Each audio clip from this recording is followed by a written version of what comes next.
শুভ সন্ধ্যা বন্ধুরা। আজ হলো 18 ডিসেম্বর, বৃহস্পতিবার। আজকের সন্ধ্যার বিশেষ বিশেষ খবর হলো 61 নম্বর জামিরা গ্রাম পঞ্চায়েত সভাপতি মুস্তাক আহমেদ চৌধুরীর বিরুদ্ধে ওঠা গুরুতর অভিযোগের জেরে তার নির্বাচিত পদ হারানোর চরম সম্ভাবনা তৈরি হয়েছে। গৌহাটি উচ্চ আদালত হাইলাকান্দির জেলা কমিশনারকে এক কড়া নির্দেশে জানিয়েছে এই অযোগ্যতা সংক্রান্ত বিতর্কটি আগামী এক সপ্তাহের মধ্যে নিষ্পত্তি করতে হবে। তাছাড়া আদালত আবেদনকারীদের প্রমাণাদি সহ অভিযোগপত্র জেলা কমিশনারের কাছে জমা দেওয়ার নির্দেশ দিয়েছে। আবেদনকারী রানুবাবু দাস, আব্দুল কালাম মজুমদার এবং শামসুল হক লস্কর তাদের মামলাটিতে সুস্পষ্টভাবে অভিযোগ এনেছেন মুস্তাক আহমেদ আসাম পঞ্চায়েত আইন 1994 ধারা 11 এবং 11(2)(g) অনুযায়ী পদে থাকার জন্য সম্পূর্ণ অযোগ্য। এই অযোগ্যতার মূল কারণ হল আইনের বিধান অনুযায়ী 3 বা ততোধিক সন্তানের বাবা কোনো ব্যক্তি পঞ্চায়েত নির্বাচনে প্রতিদ্বন্দ্বিতা করার অধিকারী নন। আবেদনকারীদের দাবি, মুস্তাক আহমেদ তার 3 সন্তানের বাবা হওয়ার গুরুত্বপূর্ণ তথ্য গোপন রেখে পঞ্চায়েত নির্বাচনে অবতীর্ণ হয়েছিলেন। কারচুপি করে তিনি নির্বাচনে তার তৃতীয় সন্তানের বয়স 1 বছর কম দেখিয়ে হলফনামা জমা দিয়েছিলেন, যা পরবর্তীতে আরটিআই মারফত প্রাপ্ত তথ্যে ধরা পড়ে যায়। আদালতের বিচারপতি মনীষ চৌধুরী তার আদেশে নিশ্চিত করেছেন আসাম পঞ্চায়েত বিধি 1995 বিধি 62 অনুসারে গ্রাম পঞ্চায়েতের কোনো নির্বাচিত সদস্যের অযোগ্যতা সংক্রান্ত অভিযোগ পরীক্ষা করা ও চূড়ান্ত সিদ্ধান্ত দেওয়ার একমাত্র আইনি এখতিয়ার হাইলাকান্দির জেলা কমিশনারের হাতেই ন্যস্ত। ফলে গৌহাটি উচ্চ আদালত এই মামলায় হাইলাকান্দির জেলা কমিশনারকে যে স্পিকিং অর্ডার প্রদানের নির্দেশ দিয়েছেন তা প্রশাসনিক ও বিচার বিভাগীয় প্রক্রিয়ার অত্যন্ত তাৎপর্যপূর্ণ। মূলত ন্যায় বিচারের স্বচ্ছতা বজায় রাখতে উচ্চ আদালত জেলা কমিশনারকে কেবল আদেশ নয়, বরং একটি স্পিকিং অর্ডার দেওয়ার নির্দেশ দিয়েছে। এর ফলে মুস্তাক আহমেদের 3 সন্তানের বিতর্কিত বিষয়টি কেবল অভিযোগের স্তরে সীমাবদ্ধ না থেকে একটি আইনি ও যৌক্তিক পরিণতির দিকে ধাবিত হবে। আদালতের এই নির্দেশিকার ফলে এখন জেলা কমিশনারের সিদ্ধান্তের দিকে তাকিয়ে আছেন সবাই এবং আইনি প্রক্রিয়ার মাধ্যমে মুস্তাক আহমেদের নির্বাচিত পদ খারিজ হওয়ার প্রবল সম্ভাবনা তৈরি হয়েছে। অভিযোগকারী আব্দুল কালাম মজুমদার জানান, তিনি বর্তমানে কাটিগড়ার বিধায়ক খলিল উদ্দিনের সঙ্গে বিশেষ কারণে দিল্লিতে রয়েছেন। হাইলাকান্দি পৌঁছেই তিনি হাইকোর্টের রায় সংক্রান্ত ফাইলটি হাইলাকান্দি জেলা কমিশনারের কার্যালয়ে জমা করবেন।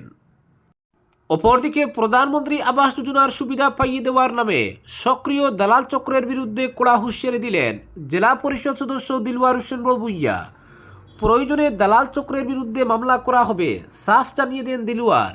বলেন, 2018 সালের তালিকা ভেরিফিকেশন সম্পূর্ণ হওয়ার পর প্রধানমন্ত্রী আবাস যোজনার ঘর বরাদ্দ হয়েছে।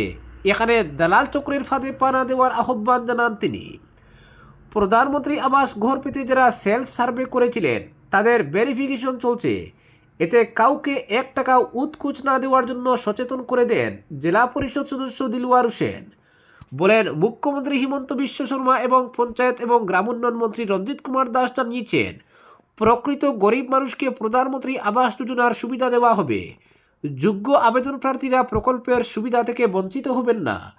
টাকা দিয়ে প্রধানমন্ত্রী আবাস যোজনার ঘর পাওয়া যাবে না বলে জানান জেলা পরিষদ সদস্য দিলওয়ার হোসেন ভুইয়া। অপরদিকে উদ্যমিতার চেক থেকে বঞ্চিত হয়ে কালাইন ব্লকে অবস্থান ধর্মঘট শতাধিক মহিলার। স্বামীহারা বিধবা, নেহাত গরিব, বিকলাঙ্গ যাদের নেই বলতে কিছুই নেই, তাদের জীবন জীবিকা রক্ষার দায়ে মহিলা উদ্যমিতা প্রকল্পের মাধ্যমে অসহায় সর্বহারা মহিলাদের মধ্যে 10,000 টাকার চেক বন্টন করা হলেও কালাইন ব্লকের অধীন লক্ষ্মীপুর জিবির 18টি এসএইচজির প্রায় 50 জন মহিলা বঞ্চিত। কালাইন ব্লক এসএইচজি কার্যালয়ে উপস্থিত হয়ে বিভাগীয় বিপিএমের সঙ্গে দেখা করলেও বিপিএম কোনো সমাধানমূলক কথাবার্তা না বলে দায়সারা কথাবার্তায় বিশেষ কাজের অজুহাত দেখিয়ে অফিস ছেড়ে অন্যত্র চলে যান বলে বঞ্চিত মহিলাদের অভিযোগ। অবশেষে নিরুপায় হয়ে অবস্থান ধর্মঘটে বসতে বাধ্য হন। মহিলা উদ্যমিতা প্রকল্পের গাইডলাইন মতে তালিকায় যাদের নাম অন্তর্ভুক্ত করা হবে তাদের 2-এর অধিক সন্তান হলে উদ্যমের সুযোগ সুবিধা পাবে না। ছেলেমেয়েরা পড়াশোনা না করলে ওই মায়েরা উদ্যমিতার সুযোগ সুবিধা পাওয়ার অযোগ্য। বিভাগীয় কর্তাকর্মীরা বঞ্চিত মহিলাদের এসব অভিযোগে অভিযুক্ত করে প্রকৃতদের বঞ্চিত করে রাখা হয়েছে। এমন অভিযোগের প্রত্যুত্তর দিতে গিয়ে বঞ্চিত মহিলারা পুনরায় তদন্তের দাবি জানান। বলেন, অধিকাংশ মহিলাদের একটি করে সন্তান রয়েছে, একাংশ মহিলাদের দুটি করে সন্তান রয়েছে, তদন্ত করে একাধিক সন্তান রয়েছে, পড়াশোনা করছে না অভিযোগের সত্যতা প্রমাণ করতে চ্যালেঞ্জ করেন মহিলারা। বঞ্চিত মহিলারা সংবাদ মাধ্যমকে জানান, মহিলা উদ্যমিতা প্রকল্পে এসএইচজি অধিক প্রাধান্য দেওয়া হয়েছে। যারা বঞ্চিত হয়েছেন তারা এই 18টি গ্রুপের সঙ্গে জড়িত হয়ে সুদীর্ঘ বছর ধরে এসএইচজি চালিয়ে আসছেন। এসএইচজির সিআরসি সহ বিভিন্ন স্তরের কর্মকর্তাদের সঙ্গে দফায় দফায় যোগাযোগ করে মহিলা উদ্যমিতার চেক বঞ্চিত হওয়ার কারণ জানতে চাইলে একথার জবাব কেউ দেননি। অথচ বিষয়টি নিয়ে বিন্দুমাত্র গুরুত্ব না দেওয়ায় অবশেষে নিরুপায় হয়ে গত 15 ডিসেম্বর বরাকের মন্ত্রী কৌশিক রায়ের সঙ্গে বঞ্চিতরা দেখা করে একখানা অভিযোগনামা মন্ত্রীর হাতে তুলে দেন। এর পরিপ্রেক্ষিতে মন্ত্রী ওই অভিযোগনামা প্রেরণ করেন বিভাগীয় ডিএমের কাছে। ডিএম বঞ্চিত মহিলাদের সান্ত্বনা দিয়ে বলেন, ব্লক পর্যায়ের ডিপিএম আপনাদের ব্লক কার্যালয়ে ডেকে নিয়ে অভিযোগ খতিয়ে দেখে কী কী সমস্যা রয়েছে বা কেন বঞ্চিত হলেন তদন্ত করে বিহিত ব্যবস্থা করে দেবেন।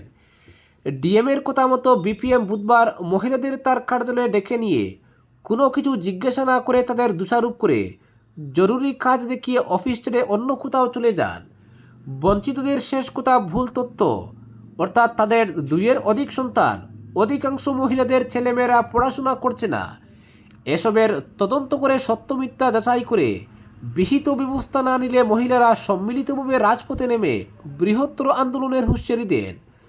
অবস্থান ধর্মঘটে নেতৃত্ব দেন পিঙ্কি পাল, রীনা রানী দর, অনিতা রায়, মমতা পাল, শিবানী রায় প্রমুখ। অপরদিকে রাজনগর খুলিচূড়া গ্রাম পঞ্চায়েতের রাজনীতিতে বড়সড় মোড়।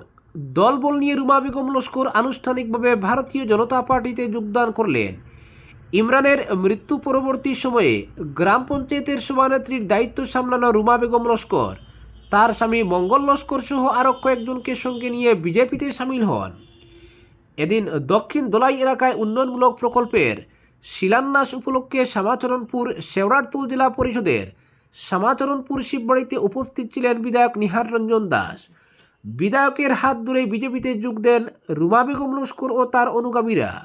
দলে যোগদানের পর রুমার স্বামী মঙ্গল লস্কর জানান, জিপি সভাপতি ইমরান হোসেন লস্করের মৃত্যুর পর গ্রাম পঞ্চায়েতের উন্নয়নমূলক কাজের দায়িত্ব সহ সভানেত্রীর কাঁধে এসে পড়ে। এলাকার মানুষ তাদের সুখ দুঃখ সমস্যা অভিযোগ নিয়ে নিয়মিত যোগাযোগ করলেও নবগঠিত গ্রাম পঞ্চায়েত এখনও অনলাইনে অন্তর্ভুক্ত না হওয়া এবং সহ সভানেত্রীকে সভাপতি হিসেবে দায়িত্ব পালনের আনুষ্ঠানিক অনুমোদন না মেলায় নানা প্রশাসনিক জটিলতা তৈরি হয়েছে। এই পরিস্থিতিতে গ্রামবাসীর স্বার্থে বিজেপির সঙ্গে যুক্ত হওয়ায় একমাত্র পথ বলে তারা মনে করেন। অপরদিকে শিলচরে উড়ালপুল তৈরির ইস্যুকে ঘিরে বিজেপি কর্মকর্তা প্রাক্তন বিধায়ক দিলীপ কুমার পাল ও প্রদেশ কংগ্রেসের সম্পাদক অভিজিৎ পালের বয়ানবাজিতে বর্তমানে রাজনৈতিক হাওয়া বেশ সরগরম। এসবের মাঝে ফ্লাইওভার ইমপ্লিমেন্টেশন ডিমান্ড কমিটির পক্ষ থেকে বলা হয়েছে, রাজনৈতিক এই চাপানুতরের সঙ্গে তাদের কোনো সম্পর্ক নেই। তাদের বিক্ষোভ কর্মসূচিতে যোগ দেওয়ার পর কংগ্রেস এবং বামপন্থীদের দোষারোপ করে দিলীপবাবু সংবাদ মাধ্যমের সামনে যে বক্তব্য রেখেছেন তা তার ব্যক্তিগত মতামত, কমিটি এর সঙ্গে একমত নয়। দিলীপবাবুর মন্তব্য নিয়ে এভাবে দায় এড়ানোর পাশাপাশি কমিটির কর্মকর্তারা অভিজিৎ পালকে চড়া সুরে আক্রমণ করেন। বলেন, দিলীপবাবুর মন্তব্যের সূত্র ধরে অভিজিৎ কমিটির কর্মকর্তাদেরও জড়িয়ে আপত্তিজনক মন্তব্য করেছেন, এর জন্য তাকে প্রকাশ্যে ক্ষমা চাইতে হবে। ডিমান্ড কমিটির পক্ষ থেকে এক সাংবাদিক সম্মেলন ডেকে দিলীপবাবুর মন্তব্য নিয়ে বলা হয়, এসব সম্পূর্ণভাবে তার ব্যক্তিগত মতামত। কমিটির কার্যকরী সভাপতি বাসুদেব শর্মা সহ অন্যান্যরা বলেন, দিলীপবাবুর বয়ানের সঙ্গে তারা মোটেই একমত নন। কমিটির প্ল্যাটফর্ম থেকে কোনো রাজনৈতিক বয়ানবাজি তারা বরদাস্ত করবেন না। তারা এসবের তীব্র নিন্দা জানাচ্ছেন। তাদের কথায়, উড়ালপুল বাস্তবায়নের দাবিতে তারা যে গণস্বাক্ষর সংগ্রহ অভিযান শুরু করেছেন, এতে কংগ্রেস, বিজেপি এবং বাম দলের অনেকেই এগিয়ে এসেছেন। এর জন্য তারা কৃতজ্ঞ। কমিটি এক অরাজনৈতিক মঞ্চ, এই মঞ্চে এসে রাজনৈতিক বয়ানবাজি চলবে না। কমিটি গঠনের উদ্দেশ্য হলো রাজনৈতিক, ভাষাগত বা ধর্মীয় পরিচয়ের ঊর্ধ্বে উঠে উড়ালপুল তৈরির জন্য জনমত গড়ে তোলা। এর সঙ্গে রাজনীতির কোনো সম্পর্ক নেই। আজকের বিশেষ সংবাদ এখানেই সমাপ্ত।